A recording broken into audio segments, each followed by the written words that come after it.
Dios te bendiga. Somos Impactos Finales. No olvides suscribirte a nuestro canal de YouTube para más contenido.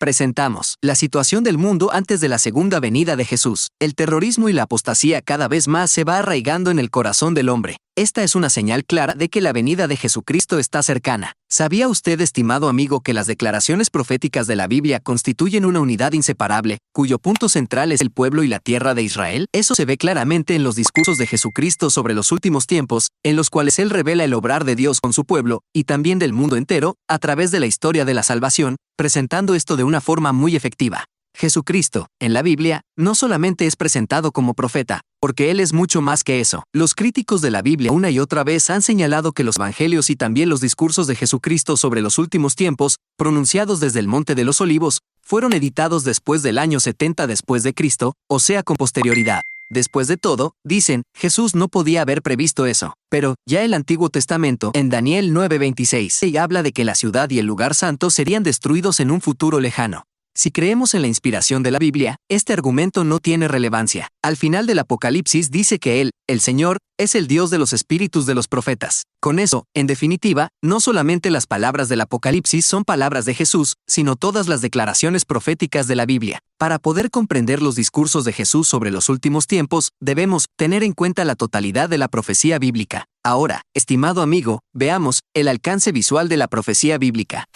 En el centro de la profecía bíblica se encuentran la tierra y el pueblo de Israel. En y a través de Israel, Dios realiza la historia de la salvación. Abraham se fue a vivir a la tierra que Dios le mostró. Allí Dios lo probó a través de la intimación de sacrificar a su único hijo Isaac, el hijo prometido. A ese mismo lugar fue que Dios envió a su único hijo Jesucristo, a través del pueblo de Israel. Allí, en Jerusalén, fue que Jesucristo murió y que resucitó por los pecados del mundo. Allí fue que Él ascendió al cielo. Allí es donde Él regresará. Con eso, querido amigo, la tierra y el pueblo de Israel se encuentran en el centro del plan de salvación de Dios. El mundo entero, con todas sus naciones, está incluido en esos acontecimientos. La profecía y la palabra de Dios, sin embargo, se ocupan, en primer lugar, de Israel. Las naciones, en la mayoría de los casos, son mencionadas solamente de pasada. Así, las mismas juegan un rol en los discursos de Jesús sobre los últimos tiempos, solamente en conexión con la proclamación del Evangelio. También la historia del pueblo de Israel, para la profecía bíblica, solamente tiene significado en conexión con la tierra. La dispersión y el exilio de Israel entre todas las naciones, que duró unos 1900 años, es mencionado en la Biblia solamente con unas pocas palabras. Del mismo modo, Jesús también menciona el tiempo de la diáspora, solo brevemente en su discurso de los últimos tiempos de Lucas 9:24, denominándolo el tiempo de las naciones. Recién con su regreso a la tierra, Israel volvió a cobrar significado para Dios. Por eso, en el discurso de Jesucristo, a primera vista, los acontecimientos relacionados con la destrucción del templo, en el año 70 después de Cristo, parecen formar una unidad con los acontecimientos apocalípticos.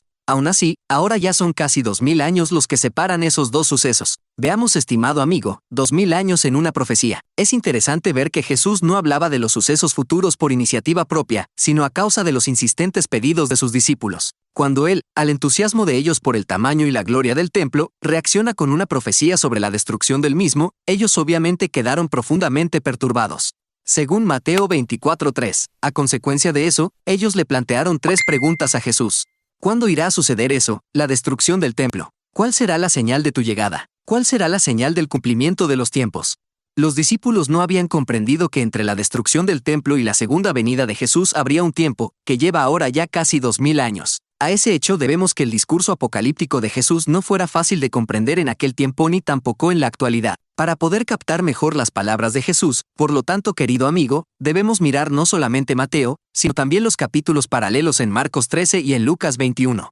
Este último subraya más los acontecimientos relacionados con la destrucción del templo. Mateo y Marcos, por el contrario, enfatizan los acontecimientos que tendrán lugar en el contexto de la segunda venida de Jesús. Los relatos en Mateo y Marcos, con excepción de la última parte, se refieren a ambos sucesos. Estimado amigo, a primera vista, la exhortación de Jesús a huir de Jerusalén y de Judea, relatada en Lucas 21:20 y 24, parece ser idéntica a la de Mateo 24:15 y 21, pero, al mirarlo con más atención, queda claro que las palabras de Lucas 21 se cumplieron en la guerra judía de los años 66 al 73 después de Cristo, mientras que Mateo y Marcos se refieren más bien a la guerra apocalíptica, durante la cual Jesús también exhorta a huir de Jerusalén y de Judea. Obviamente, Jesús, en su discurso profético, hablaba de ambos acontecimientos, pero a los discípulos les costaba diferenciarlos. Es también a causa de esta deficiencia humana que Dios nos dio 4 evangelios, para que nosotros pudiéramos hacernos una imagen más completa. Con ese fin, por lo tanto, debemos considerar los 3 relatos. Que de verdad se trata de 2 exhortaciones diferentes a huir, lo confirma Lucas en el capítulo 17.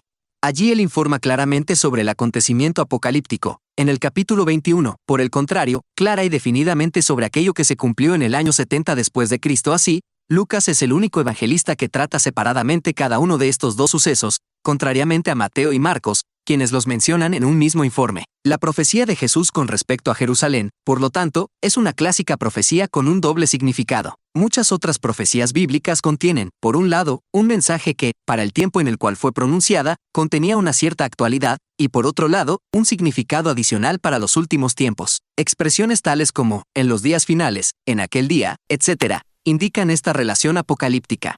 Los acontecimientos del año 70 después de Cristo y los sucesos de los últimos tiempos, una unidad profética en la guerra judía de los años 66 al 73 después de Cristo, Jerusalén fue la verdadera meta bélica, porque allí se encontraba el templo, el centro visible del judaísmo. Cuando ese punto central cayó, la guerra en realidad ya estaba decidida. También en el combate apocalíptico, Jerusalén será la verdadera meta bélica. Entre Israel y los musulmanes se está intensificando la disputa por la ciudad santa. Al suceder eso, el mundo entero está siendo involucrado, también las grandes potencias, en aquel entonces Roma, ahora, sobre todo, América del Norte. De acuerdo con la profecía bíblica, el conflicto apocalíptico durará 7 años. Los primeros 3 años y medio son el comienzo de los dolores de parto. En ese tiempo, también se presentarán los 2 testigos. Luego, el anticristo establecerá su cuartel general en Jerusalén. El primer acto que lo va a desenmascarar como el soberano mundial anárquico, anunciado por la Biblia, es el asesinato de los 2 testigos. Con eso se dará comienzo al gobierno de terror, de 3 años y medio de duración, del anticristo. Este, en primera instancia, se volcará contra Israel. La segunda mitad de los últimos 7 años también es llamada en la Biblia, la gran tribulación, o sufrimiento, porque entonces la ira de Dios caerá sobre toda la tierra. Querido amigo, le espero en el próximo programa en donde seguiremos estudiando este tema tan interesante. Somos Impactos Finales. Suscríbanse a nuestro canal de YouTube para más contenido. Dios te bendiga. Cristo viene pronto.